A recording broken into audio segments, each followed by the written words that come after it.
ఇలాంటి క్వశ్చన్ చేయాలంటే మనకి ఫస్ట్ బోర్డ్ మాస్ రూల్ తెలియాలి. బోర్డ్ మాస్లో వి అంటే వింకులం, అంటే క్వశ్చన్ మధ్యలో బాగా రావడం. బి అంటే బ్రాకెట్, ఇందులో 3 రకాల బ్రాకెట్స్ ఉంటాయి. ఇలాంటి 3 రకాల బ్రాకెట్స్ ఉంటాయి. ఓ అంటే ఆఫ్ అంటే ఏం లేదు, ఇంటూ చేయడమే. టీ అంటే డివిజిబుల్, ఎం అంటే మల్టిప్లికేషన్, ఏ అంటే అడిషన్ యాడ్ చేయడం, ఎస్ అంటే సబ్ట్రాక్షన్ మైనస్ చేయడం. ఇవి ఏ ఆర్డర్లో అయితే ఉన్నాయో ఆ ఆర్డర్లోనే ప్రియారిటీ ఇచ్చుకుంటూ రావాలి. ఎగ్జాంపుల్ క్వశ్చన్ చెప్తాయి చూడండి. 2 × 3 + 14 డివిజిబుల్ 7 ఉంది. ఈ ఆర్డర్లో ఫస్ట్ ఏముంది డివిజిబుల్, 7 × 2 డివిజిబుల్ చేసాం, ఇక్కడ 2 వచ్చేసింది. నెక్స్ట్ ఏముంది ఇంటూ ఉంది, 2 × 3 6 వస్తుంది, ప్లస్ 2 ఉంది, లాస్ట్లో ప్లస్ ఉంది, 6 + 2 9. ఇలా ఈ ఆర్డర్ చేయాలి. ఇప్పుడు ఈ క్వశ్చన్ చూద్దాం. 64, ఇప్పుడు మనకి ప్లస్ హాఫ్, ఈ రెండు మాత్రమే ఉన్నాయి. ఫస్ట్ ప్రియారిటీ ఇవ్వాల్సింది హాఫ్ అని.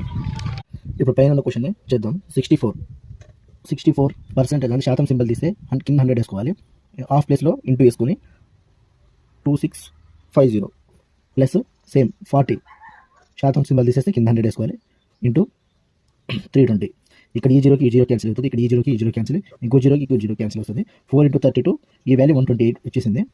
ఇక్కడ 64 × 5 2 10, 5 53, 2 32, 32 × 53 ఈ వాల్యూ 1696 వస్తుంది. ఇప్పుడు 1696 + 128 = 1824 ఈ క్వశ్చన్ ఆన్సర్.